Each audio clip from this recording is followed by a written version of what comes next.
அனைவருக்கும் வணக்கம். அன்பர்களே, இந்த மாதம் 14ஆம் தேதி தமிழ் புத்தாண்டு பிறக்கின்றது. பராபவ வருட தமிழ் புத்தாண்டு. தமிழ் புத்தாண்டு என்பது சூரிய பகவான் மேஷ ராசிக்குள் பிரவேசிக்கின்ற காலமாகும்.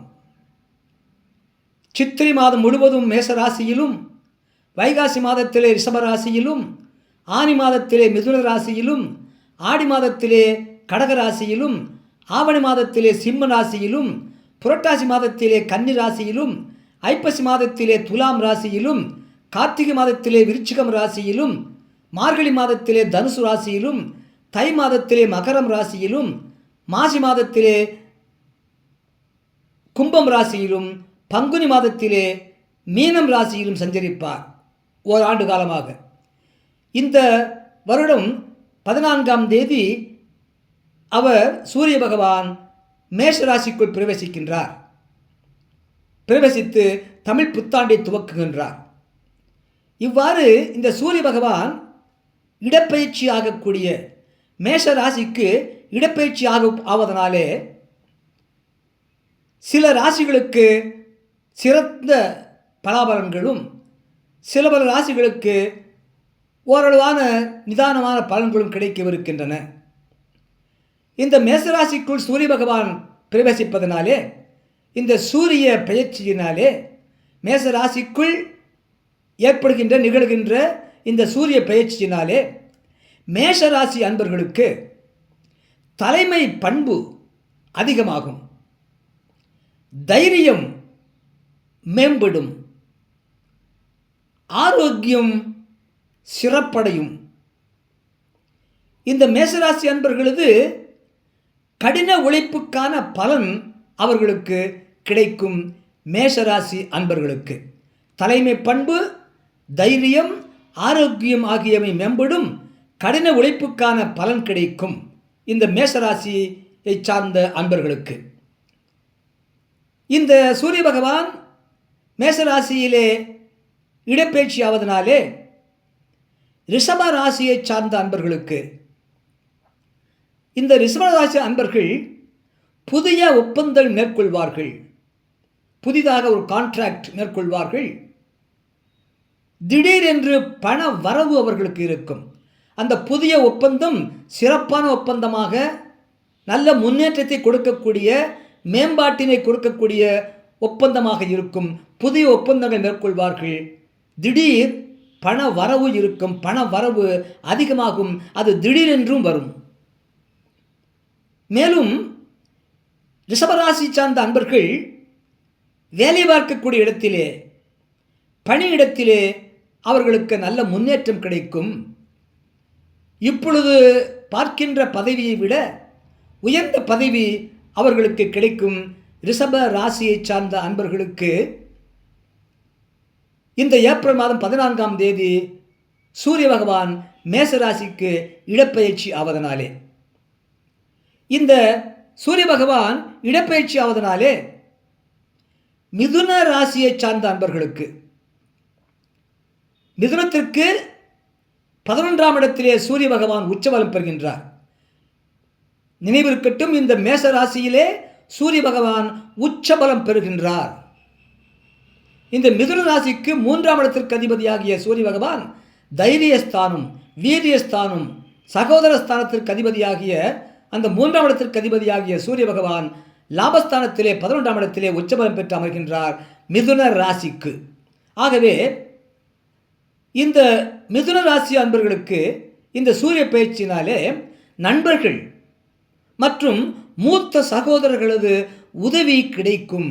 மிதுன ராசியை சார்ந்த அன்பர்களுக்கு புதிய தொழில்கள் துவக்குவதற்கான வாய்ப்புகள் இவருக்கு கிடைக்கும்.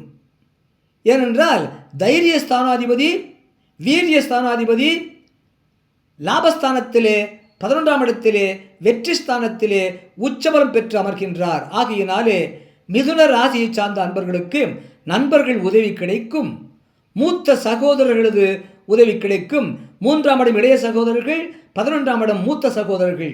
ஆகவே மூத்த சகோதர உதவி கிடைக்கும். புதிய தொழில்கள் துவங்குவதற்கான வாய்ப்புகள் உண்டாகும் மிதுன ராசியை சார்ந்த அன்பர்களுக்கு. அடுத்ததாக கடகம் ராசி.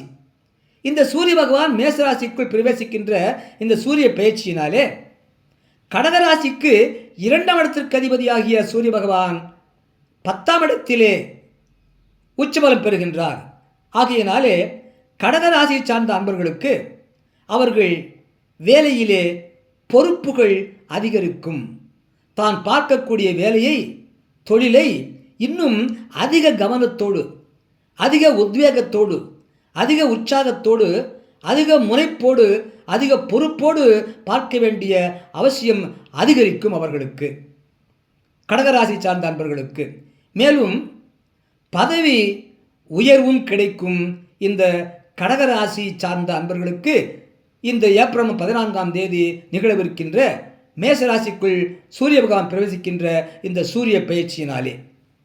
அடுத்ததாக இந்த சூரிய பயிற்சியினாலே மேசராசிக்குள் சூரிய பகவான் பிரவேசிக்கின்ற இந்த சூரிய பயிற்சியினாலே சிம்மம் ராசியை சார்ந்த அன்பர்களுக்கு, சிம்ம ராசி சூரிய பகவானுக்கு சொந்த வீடாகும். சிம்ம ராசியாதிபதி சூரிய பகவான் தன்னுடைய வீட்டிலிருந்து பாக்கியஸ்தானமாகிய, தந்தை ஸ்தானமாகிய 9ஆம் இடத்திலே உச்சபலம் பெற்று அமர்கின்றார்.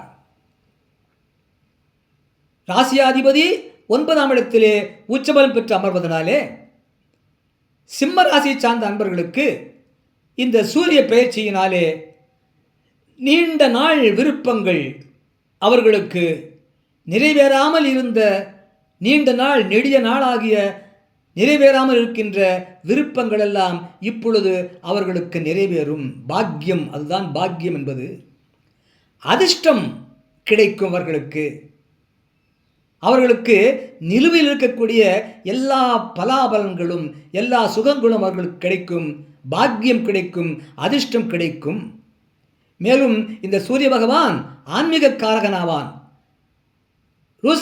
சிம்ம ராசிக்கு அதிபதியாகிய சூரிய பகவான் ஆன்மீக காரகன்.